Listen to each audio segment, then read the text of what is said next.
시청자 여러분 안녕하십니까, 이용슬입니다. 고 김용균 씨가 충남 태안화력발전소에서 홀로 일하다 사고로 안타깝게 목숨을 잃은 지 1년이 됐습니다. 사고를 계기로 이른바 이제 특별 조사위원회가 꾸려져 무려 700페이지가 넘는 보고서가 나왔는데요. 과연 1년 전과 오늘 무엇이 어떻게 달라졌을까요? KBS 생생토론에서는 이 고 김용균 씨 일주기를 맞아 24살 꿈 많은 청춘이 남기고 간 우리 사회 과제가 무엇인지 짚어보겠습니다. 토론에 함께하실 분들을 소개해드리겠습니다. 한전산업개발발전노조 최규철 태안발전 지부장 나오셨습니다.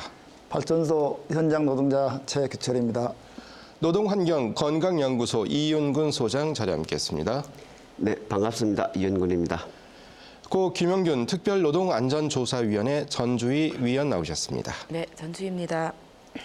대전과학기술대 소방안전관리과 송영우 교수 자리에 함께했습니다. 네, 반갑습니다. 네, 먼저 본격적인 토론에 들어가기 앞서 관련 영상을 먼저 보시겠습니다. 안전모에 방진 마스크를 쓴 고 김용균 씨 추모 조형물 뒤로 동료 100여 명이 뒤따릅니다. 숨진 김 씨와 같은 복장으로 손엔 국화와 손팻말을 든 채 꽃다운 청년이 오갔던 출근길을 따라 무거운 걸음을 옮깁니다. 고인이 숨지기 전까지 쓰던 책상에 있는 곳. 영균아, 어머니 오셨다. 청춘과 꿈이 쓰러져간 곳에서 어머니와 동료들이 꽃을 바치며 고인의 넋을 위로합니다. 눈만 감으면 사고 당한 현장과 괴력에 힘없이 쓸려갔을 아들의 처참했을 당시의 모습이 그려져. 추모제에 앞서 검찰을 항의 방문한 자리에선 철저한 수사를 통해 원청 회사인 한국서부발전 사장 등 책임자들을 엄격히 처벌해달라고 요구했습니다. 현장 관리자 몇 명한테 책임을 못 끝난다? 그러면 우리는 이 사건 계속 반복된다고 봅니다. 근본적인 원인을 찾고 그 책임자를 세상에 드러내지 않으면은 여전히 마찬가지죠. 비정규직 하청 노동자들의 안전과 권리를 외쳤던 김용균 씨. 못다 이룬 꿈을 남기고 떠난 지 1년이 지났지만 위험의 외주화를 중단하고 일하다 다치지 않게 해달라는 현장의 요구는 바뀐 게 없습니다. 자, 1년 전으로 돌아가면 고 김용균 씨가 숨진 지 1년이 조금 넘었죠. 지난해 12월 10일이었습니다. 김용균 씨가 어떻게 해서 목숨을 잃었는지, 또 그 사고를 계기로 해서 우리 사회에 어떤 변화가 있었는지 좀 말씀 먼저 짚고 넘어가겠습니다. 전주 위원께서 특별조사위원으로 활동하셨으니까 내용을 많이 아실 것 같은데 좀 말씀 주시겠습니까? 네, 1년이 지났고요.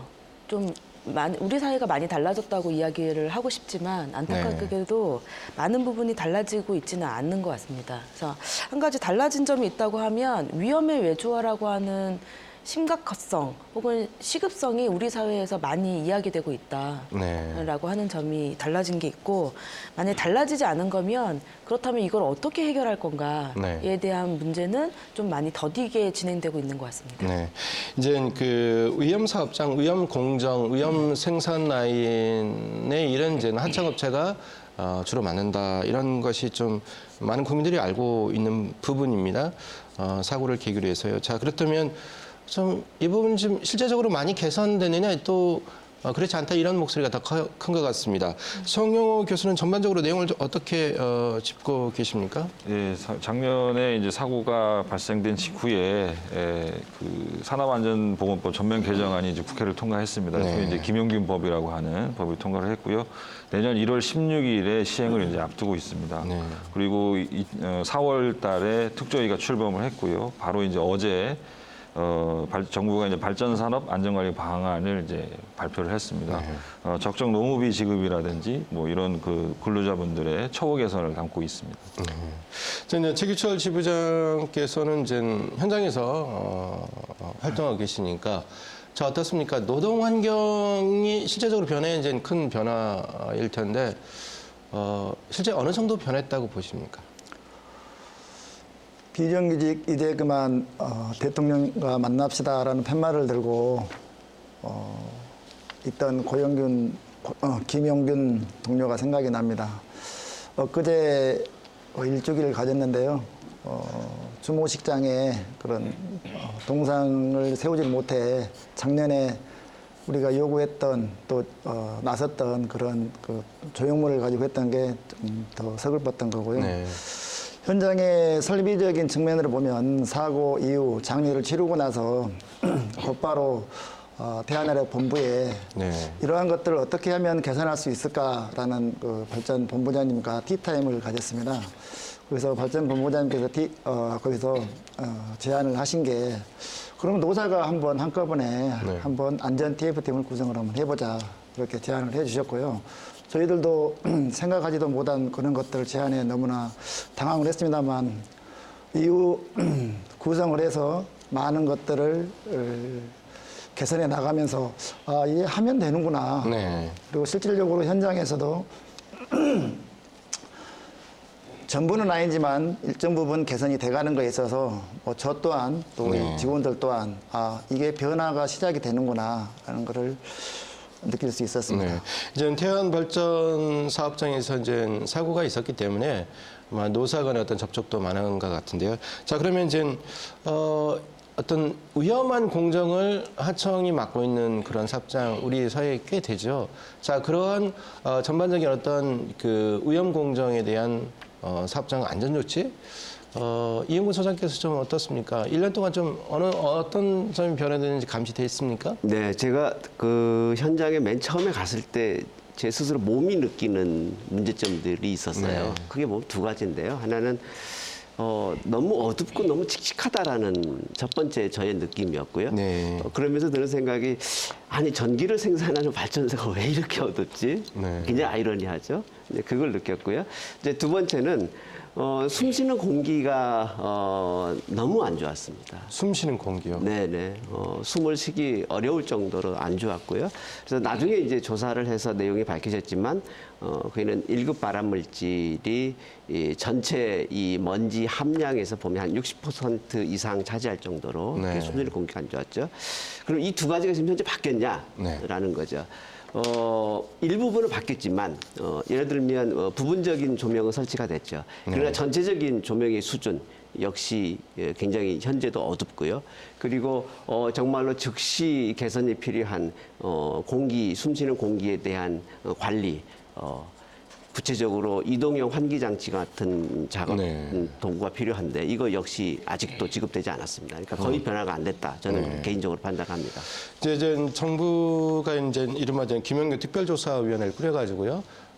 조사위원들이 활동을 해서 이제 보고서를 냈고 그 내용에 전체적으로 보면 700페이지가 조금 넘죠. 그래서 22개 권고안을 구체적으로 적시해서 이제 내놨는데 그 내용을 보면 방금 전에 이제 이 소장께서 말씀하신 것처럼 이 숨쉬는 공기가 좋지 않기 때문에 좋은 마스크를 써야 된다 이런 내용도 생겼는데 실제적으로는 이 마스크 어떤 착용 부분조차도 좀 개선이 덜 된다 이런 소리가 나오고 있습니다. 자, 특조위 권고안 내용 어떤 내용을 담겨 있는지 자 조사위원회 활동하신 선생님. 네, 제가 먼저 말씀드릴게요.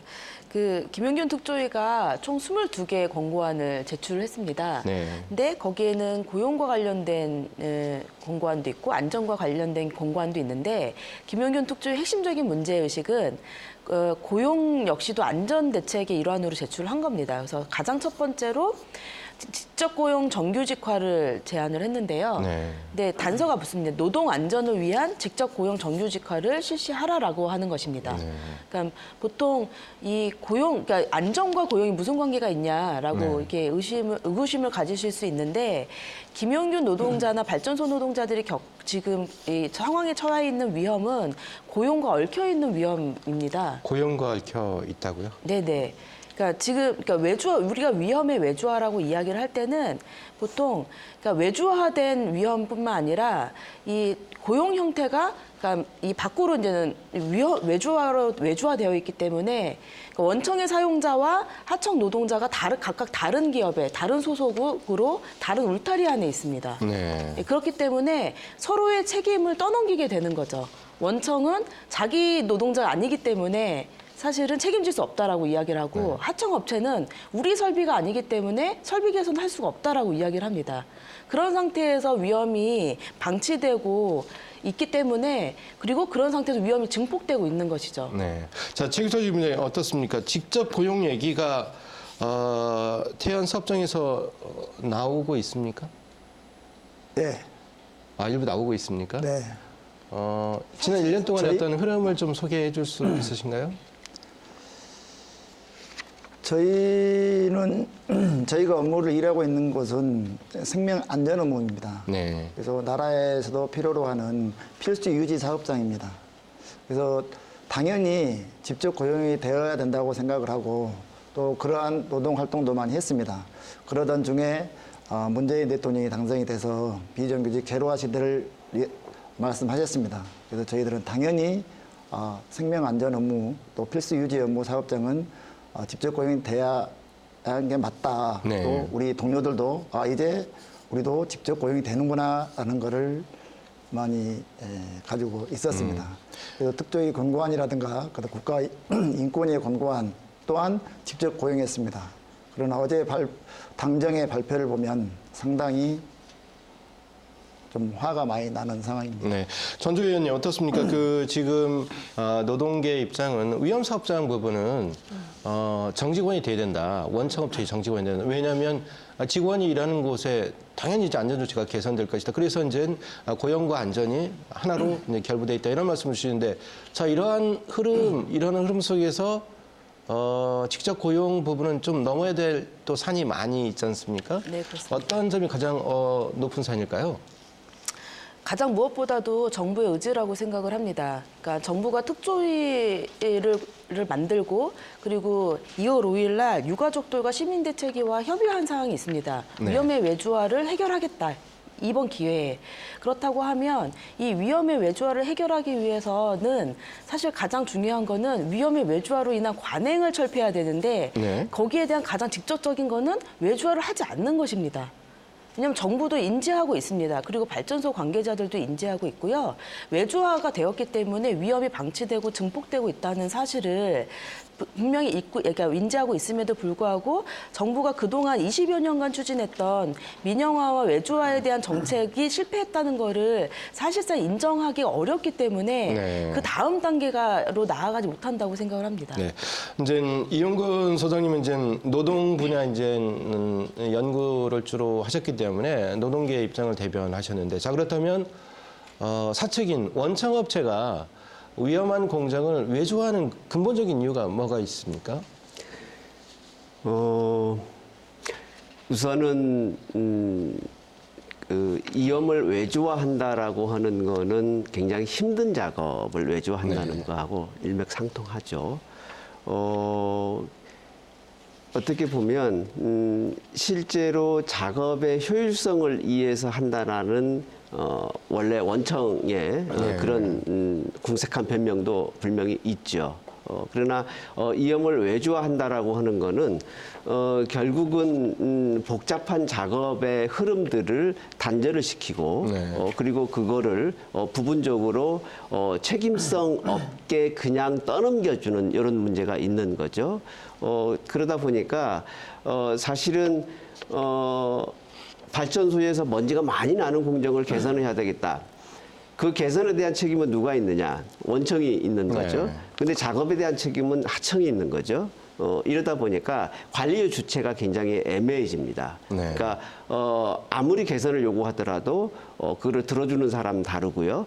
그리고 일하는 사람이 다르다 보니까 서로 책임의 공백이 여전히 존재하는 거죠. 네. 그래서 결국은 위험의 외주화라고 하는 거는 표면적으로 보면은 경영에 합리화합니다. 네, 경영이 그러나 합리화요. 경영에 합리화지만 전혀 이루어지고 있는 안전보건의 관리는 역행하는 거죠. 네.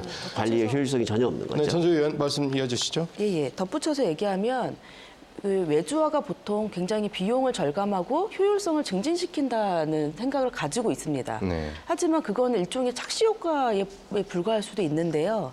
여러 연구 보고서들을 보면 외주화가 결코 그렇게 효율적이지도 않을 뿐만 아니라 비용 절감을 가져오지도 않는다는 보고서들이 계속 나오고 있습니다. 네. 근데 실제로 발전소에 가보면 그러니까 이게 외주화된다는 거는 일정 부분의 업무를 따로 떼어서 다른 기업에게 준다는 건데 그러니까 아예 매각이 아닌 거죠.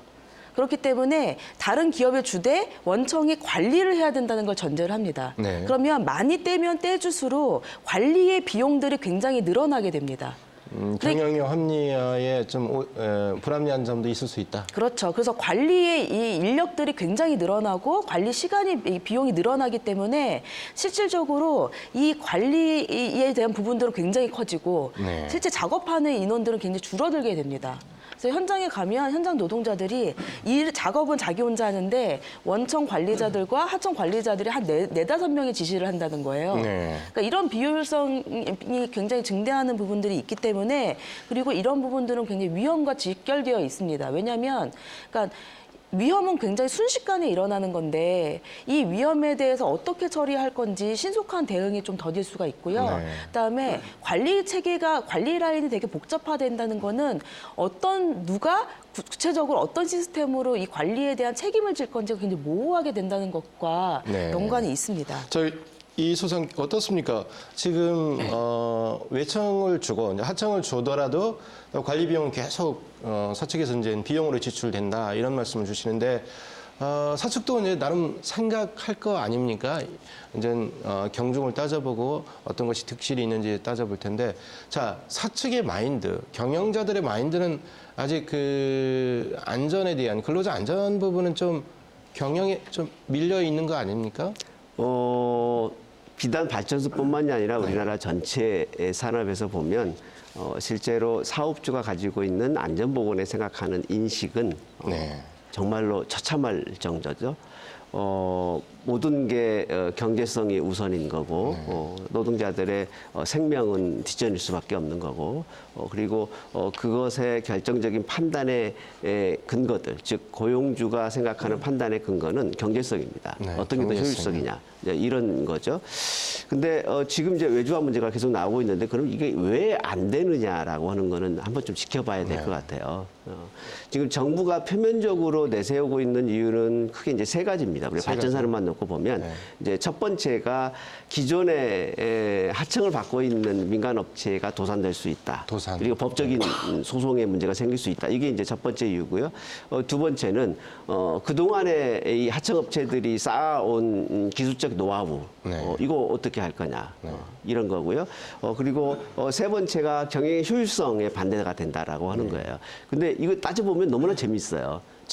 어떤 부분이 그렇게 네. 좀 첫 번째, 민간업체가 도산할 수 있다. 법적인 소송 문제가 생길 수 있다. 저는 이렇게 묻고 싶어요. 특조위에서 조사 보고서를 보면 아주 재밌는 거가 뭐냐면 노무비 착복 문제가 나옵니다. 노무비 착복 문제가 나옵니다. 네, 이거는 굉장히 도덕적인 문제고 어떻게 보면 이거는 형사처벌이 대상이 될 수도 있고 때로는 그리고 계약을 할 때 노무비 착복의 근본적인 원인이 뭐였냐면 실제 계약서에 명시된 노무비의 기준과 실제 지급된 비용이 다르다는 거거든요. 네. 이건 어떻게 보면 사기에 해당될 수도 있죠. 아니 이렇게 도덕적으로 문제가 되고 정말로 형사처벌까지도 생각할 수 있는 업체를 네. 어떻게 이 파산을 걱정해주고 네. 이 법적인 문제를 할 수 있는지. 이제 지금 이제 노무비 부분을 말씀하셨는데 이제 원청업체가 하청업체한테 줄 때는 이제 노무비라고 하지만 네. 김용균 씨가 한 달에 받은 돈은 200 얼마였던가요? 220만 원이었죠. 네. 근데 이제 원청업체가 하청업체로 보낸 돈은 520만 원, 300만 원. 이 300만 원 대체 어디로 간 겁니까? 그거 저희도 또 궁금하죠. 네. 근데- 전조 의원 조사 안 했습니까? 저희 조사했습니다, 당연히. 원래 이제는 3년에 한 번씩 네. 그 하청업체들하고 이제는 계약을 매번 다시 해야 되는데요. 네. 그때마다 경쟁 입찰을 붙입니다. 경쟁 입찰이요. 예. 그러면은 그러니까 경쟁 입찰을 붙인 업체들은 가장 그러니까 입찰에 당선돼야 되기 때문에 네. 이 최저가를 이제는 넣을 수밖에 없는 거죠. 근데 최저가를 넣을 때 이 입찰에 이제는 입찰 가격에 건드리지 말아야 될 항목이 중에 하나가 인건비입니다. 네. 이 인건비는 정해져 있고 그 부분을 깎을 수가 없어요. 네. 그러니까 업체들이 뭘 하냐면 자기의 이윤율을 0빵원으로 표시를 해서 제출을 합니다. 아니 근데 그러니까 그 300만 원은 그 이윤하고 어떤 관계에 있는 겁니까? 예, 그러니까 빵원을 해서 제출을 하고 그러고서 그러니까 입찰이 되는 거죠, 낙찰이. 네. 그러면 그 업체가 이 빵원의 이윤율을 회복하기 위해서 인건비의 일부분을 가져옵니다. 떼어먹는 거죠. 근데 이 떼어먹는 비율이 굉장히 높습니다. 40%에서 60%가량 됩니다. 저희가 조사한 바에 의하면. 거의 반 이상을 떼어먹는 거고요. 이거는 정확하게 김용균 노동자가 520만 원으로 표시되어 있지만 220만 원을 받고 300만 원을 떼어먹긴 돈, 그 비율과 굉장히 유사하게 일치하고 있습니다. 네. 최기철 지부장님, 노조에서 이런 거 파악 못하고 있습니까? 너무 당연하다고 보시고 있는 거예요. 저도 노사의 교섭을 지부장을 하면서 교섭을 한 10여 년 정도 했거든요. 그래서 특조위 조사의 결과를 보고 깜짝 놀랐습니다. 네. 어떻게 이렇게 노무비를 착복할 수 있는 구조가 생길 수 있나. 이것은 우리 노동자를 넘어 이건 국민이 분노를 하고 있는 거고요. 다행히 어제 당정 발표를 보면은 노무비에 대한 건 개인 계좌로 지급을 하겠다. 네. 또 적정 임금을 도입하겠다. 그다음에 낙찰률 조정으로 이렇게 개선을 하겠다라고 해서 다행이긴 합니다만 지금까지 노동자를 그나마도 최하위에 있는 노동자들의 임금을 네. 이렇게 가지고 장난을 했다는 원청과 하청의 분노를 그만할 수 없습니다. 그리고 송희 교수 그 마스크 얘기 한번 해볼까요? 이제 아까 그 이 소장께서 이제 숨 쉬는 공기도 이제 차별당하다 이런 말씀을 주셨는데, 자 이제 특조위에서는 좋은 마스크 한 가격이 당연히 높겠죠. 한 2,900원 정도 하는 마스크 지급해라라고 했는데. 뭐 지금 뭐 한 700원 정도 하는 마스크, 좀 물론 단가 차이는 있었습니다만 이렇게 마스크까지 좀 이렇게 좀 구분되는데 이 마스크가 좀 인체에 주는 영향 어떻게 좀 고려하고 계십니까? 일단 마스크 착용은 근로자의 건강에 상당히 큰 영향을 미칩니다. 아까 이웅근 박사님께서 말씀하셨듯이 1급 발암물질들이 상당히 많이 배출되고 있는 그런 네. 작업장이거든요.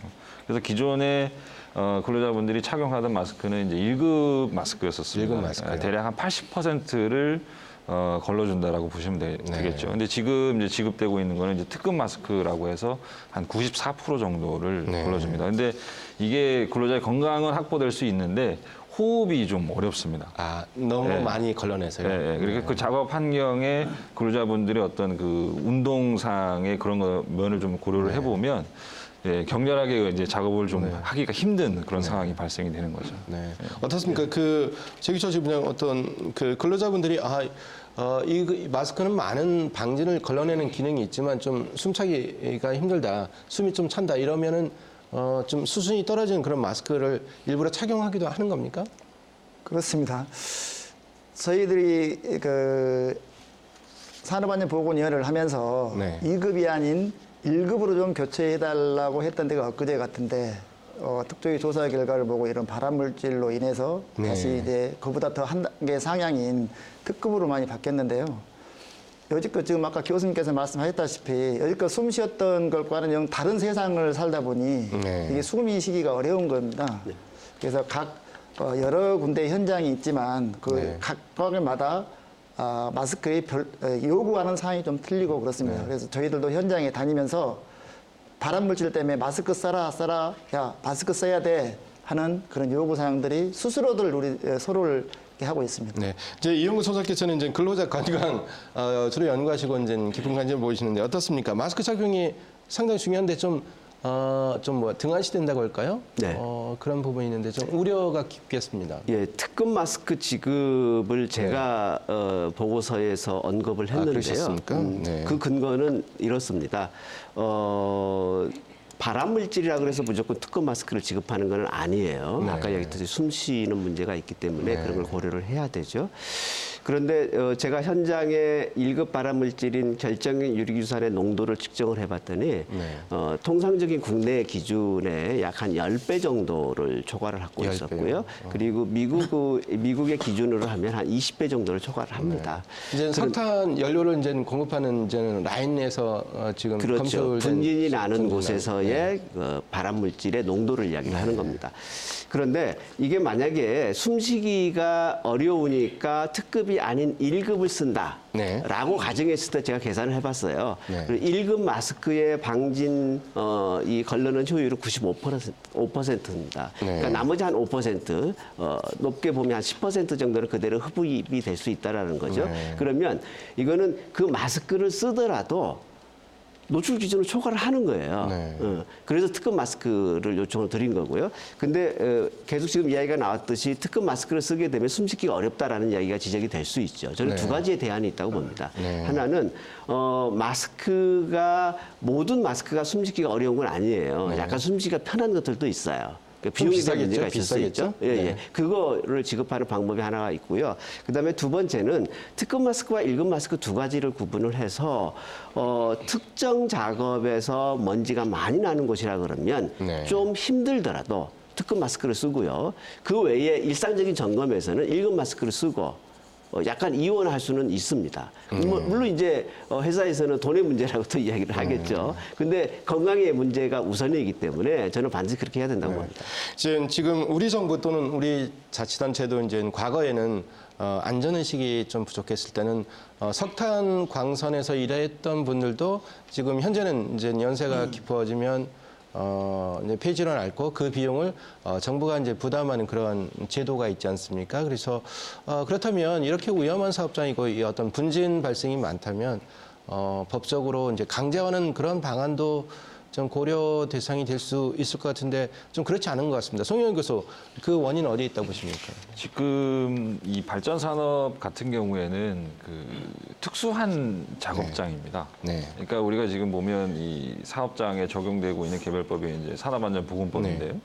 산업안전보건법에 보면 작업장의 작업 환경을 그 근로자의 안전을 확보할 수 있도록 건강을 할 수 있도록 이제 그 독성 물질 허용 농도라든지 뭐 조명, 소음, 진동 이런 부분들을 이제 규정을 하고 있는데 발전 산업이 이제 특수한 어떤 작업장이다 보니까 그 안전관리 기준이 좀 더 강화가 돼야 된다고 보거든요.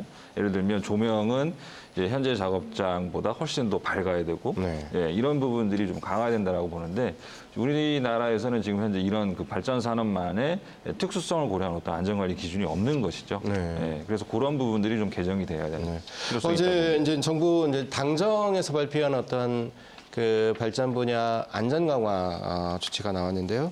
그래서 김영균 특조위가 보고한 보고서 내용이 좀 휴지 조각이 됐다. 이 좀 기대에 너무 못 미치는 어떤 방안이 나왔다. 이런 얘기가 노동계에서는 하고 있는데요. 자, 이런 주장의 어떤 배경이 있을 것 같은데요. 자, 이 부분은 좀 어느 분이 좀 언급해 주시겠습니까? 제가 좀 먼저 말씀을 드릴까요? 네. 가장 이 특조위에서 권고한 개선 방안의 핵심은 결국은 외주화 금지를 위한 직고용 문제, 이 문제를 제기를 했었는데 실제로 모든 국민들이 김용균법이라고 알고 있는 정부 개정안의 내용을 보면 이 외주화 금지의 내용이 어떻게 보면 일부는 후퇴했다라고까지 평가하는 사람들이 있습니다. 구체적인 근거를 보면 이렇습니다. 현행 개정된 산안법에 보면 도급 금지가 유해물질 중심으로 되어 있습니다. 예를 들면 도금 작업, 그리고 수은이나 납이나 카드뮴 작업들 이런 작업들은 도급 금지가 되어 있고요. 그리고 허가 대상 물질이라고 하는 게 있는데 한 12개 정도 됩니다. 이런 물질을 취급할 때는 도급 금지가 되어 있습니다. 그런데 실제로 제가 한번 통계를 비교를 해봤어요. 어떤 통계를 비교를 해봤냐면 실제로 도급 금지가 되어 있는 이런 유해 물질 대상 사업장들이 1년에 발생되는 직업병 환자가 몇 명이나 될까? 그렇게 봤어요. 그랬더니 2018년도를 기준으로 하면 납중독, 즉 중금속 중독자가 2명이었고요. 그리고 기타 화학물질 중독자가 84명이었어요. 이 중에 사망자들은 거의 없어요. 그런데 실제로 사고로 인해서 사망하는 사람은 2018년도에 971명이었습니다. 사고하고 지금 말씀하신 그 부분하고 좀 다르죠. 다른 거죠? 네네. 그런데 우리가 도국금지라고 하는 거는 네. 결국 산재의 중대재해를 예방하기 위해서 도국금지를 하는 건데 네. 실제로 도국금지의 대상이 되고 있는 위험한 작업장에 직업병 환자는 몇 명 되지 않고 그리고 그중에 사망자는 거의 없는 거고요. 반대로 실제로 사고가 많이 발생되고 있는 사고 사망자들은 모두가 다 도국금지에서 제외가 되어 있습니다. 네.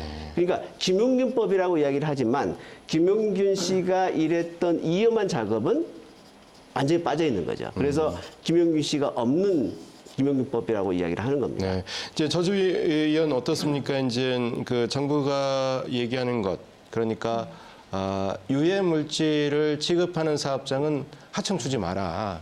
직원이 직접 안전을 강화하면서 하라는 그런 내용인데 지금 유해 물질 발생 여부와 관계없이 작업 공정이 너무나 위험해서 사고 난다. 이런 부분은 좀 당정 발표에서 빠졌다라고 하는데 좀 동의하십니까?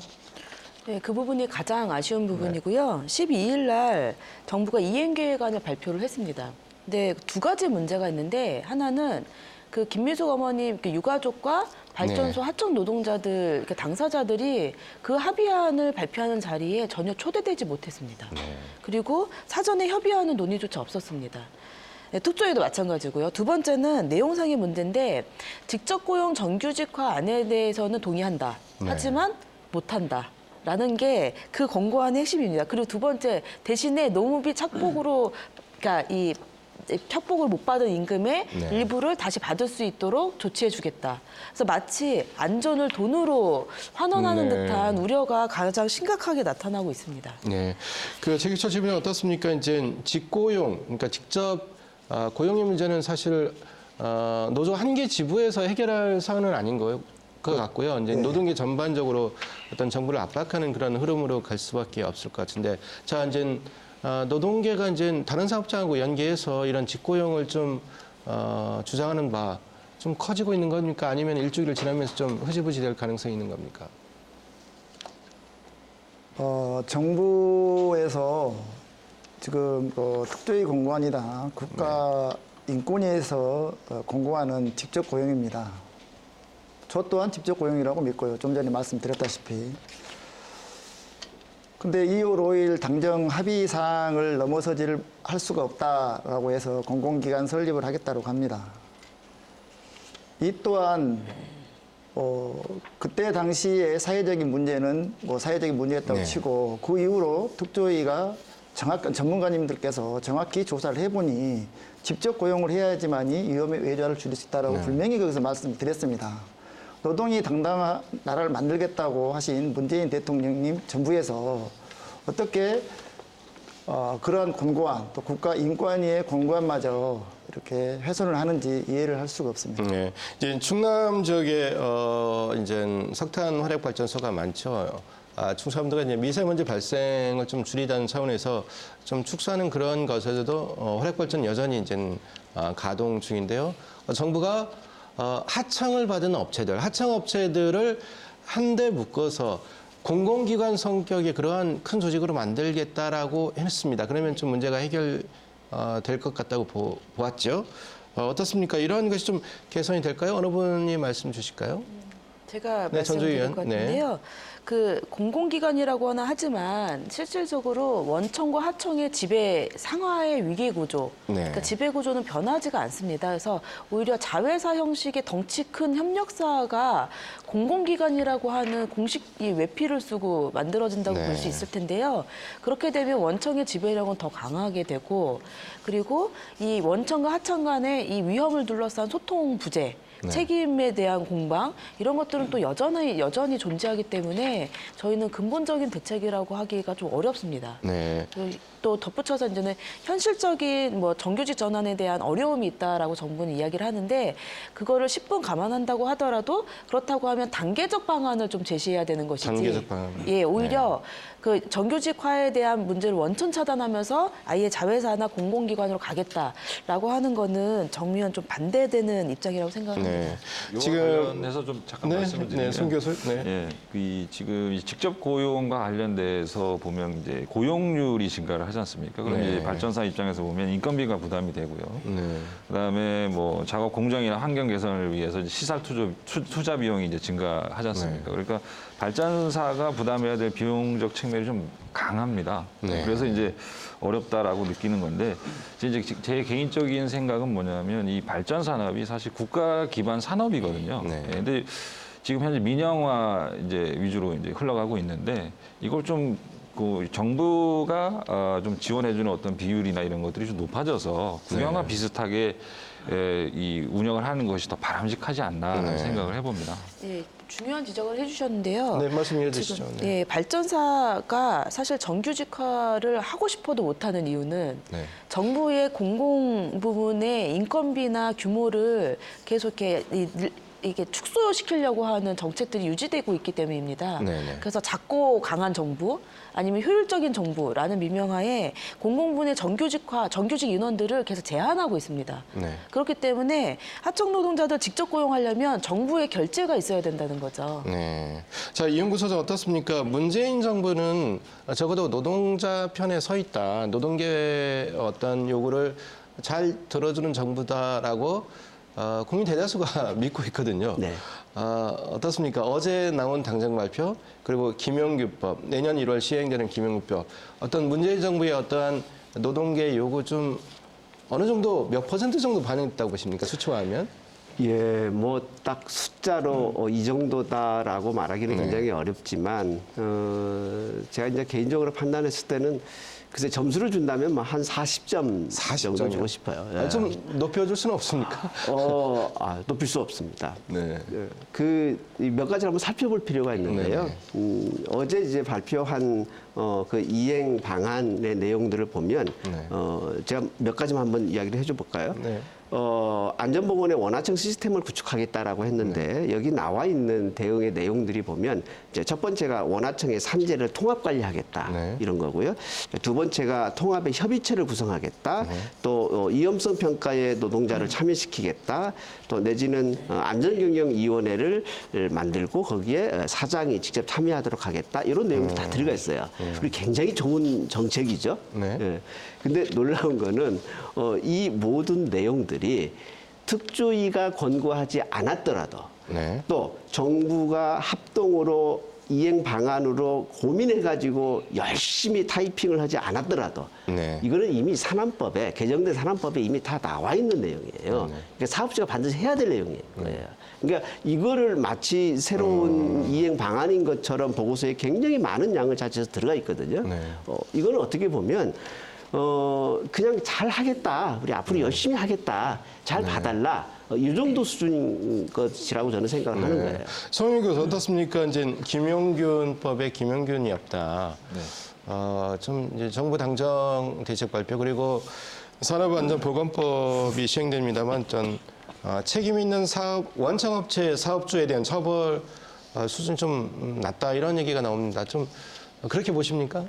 예, 뭐 자세한 내용은 이군 박사님께서 네. 이제 말씀을 해주셨습니다. 근데 지금 현재 이제 정부의 정책이나 또는 특조 안전관리 방안으로 이제 발표한 그런 내용들을 보면 근로자 중심의 안전 확보를 위한 정책이어야 되는데 네. 예, 기업 위주의 어떤 정책을 시행하고 있다라는 거에서 좀 소외된다라는 어떤 느낌을 받은 것 같습니다. 그래서 지금 이제 그 통계적으로 봐도 산업재해가 발생했을 때 기업주의 책임을 묻는 게 상당히 좀 미약하거든요. 그래서 제가 생각할 때는 이제 기업의 어떤 그 사회적 책임을 조금 더 물어야 되지 않을까 네. 그렇게 생각을 하고 있습니다. 이제 그 한번 수치 한번 볼까요? 그 하청 노동자들의 이제 사망 건수 산업재해로 인한 2016년에 보면 355명 정도 그리고 2018년에 312명입니다. 최근 3년간 1,011분이 이제 산업재해로 사망한 이제 하청 사업장입니다. 좀 계속 큰 수치가 크게 줄지 않았습니다. 조금 줄었지만요. 자, 이런 좀 산업재해 좀 줄이는 수단이 이제 직고용이다. 직접 고용하면 당연히 직원이니까 직원 다치게 하는 사정이 없을 테니까 이런 얘기를 하는 겁니까? 어떤 최규철 지부장도 같은 생각이신가요? 내가 원청업체 직원이 되면 사고가 많이 줄 것 같습니까? 당연히 줄습니다. 네. 지금 저희 일 예로 보면 이게 업무가 불란이 있다 보니 네. 안전 지침서에 따라서 어떠한 작업을 하기 전에는 반드시 지침서에 따라서 업무를 해야 됩니다. 반드시 현장 감독이 입회를 해야 됩니다. 네. 그러나 이런 안전 감독 하시는 분들의 주 업무는 페이퍼 업무입니다. 페이퍼요? 네. 사무 업무가 많기 때문에 현장에 나올 수가 없다는 입장입니다. 네. 그러다 보니 현장엔 뭐 전부는 아니지만 일정 부분 현장 감독이 입회하지 않는 상태에서 일을 하게 됩니다. 네. 전부라 하더라도 사고는 발생할 수 있습니다. 근데 전부가 아닌 그 이하로 떨어지면 사고 발생률은 훨씬 더 많다고 생각합니다. 네, 이제 안전관리 요원, 사측의 안전관리 요원은 사무실에 있다. 그리고 현장의 일은 하청업체 뭐 감독관이 있는지 없는지 잘 모르겠습니다만 이렇게 이제 안전관리 업무가 이원화돼 있고 약화돼 있다라고 있는 송영욱 교수 좀 전문가로서 어떻게 이 문제를 보고 계십니까? 지금 좀 이제 근본적으로 좀 이게 문제를 접근을 해야 될 것 같은데요. 네. 근데 저는 좀 생각이 좀 다른데 뭐냐면 정규직 분들이나 비정규직 분들이나 똑같은 작업 환경에서 일을 했을 때 사고에 어떤 노출이 될 수 있는 그런 확률은 동일하다고 보거든요. 동일하다. 그래서 네. 근본적으로 이 문제를 해결하려고 그러면 작업 환경을 좀 더 근로자분들이 쾌적하게 일을 할 수 있도록 네. 공정 개선이나 환경 개선 이런 쪽으로 접근을 해야 되는데 지금은 어떻게 보면 그런 문제는 제외되고 네. 직접 고용이냐 아니면 또 정규직이냐 비정규직이냐 이런 게 이슈화되고 있어서 조금 좀 안타깝습니다. 자, 이 연구소는 어떻습니까? 지금 정규직이든 비정규직이든 안전은 가장 중요한 거라고 말씀하시고 그것이 어떤 정규직이나 비정규직을 구분하는 그러한 근거가 돼서는 안 된다라고 했는데 자, 그러면 공정을 개선해야 되는데 하청업체 직원은 원청 사장님 입장에서 보면 내 직원은 아닌데 이런 문제가 또 발생하는 거지 않습니까? 네. 저는 이제 왜 이렇게 우리나라에 산재가 많고 특히 사망 사고가 여전히 OECD 국가의 1위를 달리고 있는지 하루 아침에 이게 변할 수도 없는 문제고 왜 그럴까를 곰곰이 생각해 보면 우리가 그동안에 사고가 났을 때 원인 조사의 접근 방법이 대부분이 직접적 원인. 직접 원인. 네, 여기에만 몰두를 했었고요. 그리고 대부분의 해결책이 뭐였냐면 작업자의 실수, 그다음에 불완전한 작업의 행태. 이제 이런 것들의 모든 것들이 원인으로 귀결이 됐었거든요. 이거는 이제 어떻게 보면 직접적인 원인이죠. 가장 중요한 거는 근본적인 원인입니다. 왜 그 사고가 작업자가 왜 불완전한 행동을 할 수밖에 없었을까? 왜 실수를 할 수밖에 없었을까? 대부분의 내용들이 한 두 가지 정도로 귀결이 됩니다. 하나는 아까 우리 송 교수님 말씀하셨듯이 공정에 대한 설비에 대한 개선이 필요한 거고요. 그다음에 이제 또 하나는 작업의 방식을 바꿔야 되는데 그러려고 보면 인력 문제가 같이 따라갑니다. 바로 이 두 가지는 근본 원인인 거고 이 두 가지는 원청 업체만이 해결할 수 있는 문제예요. 원청 업체.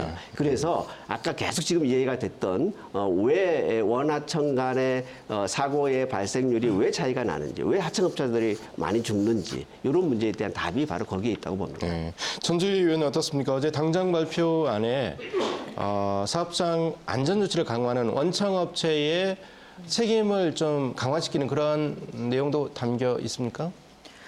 일부 담겨 있다고 생각을 하고요. 근데 그게 아까 이윤근 소장님 말씀하신 것처럼 특조위 권고안에 대한 답변이라기보다는 산안법 개정에 따른 원청의 책임권을 그대로 명시한 거에 불과하다고 저희는 판단하고 있습니다.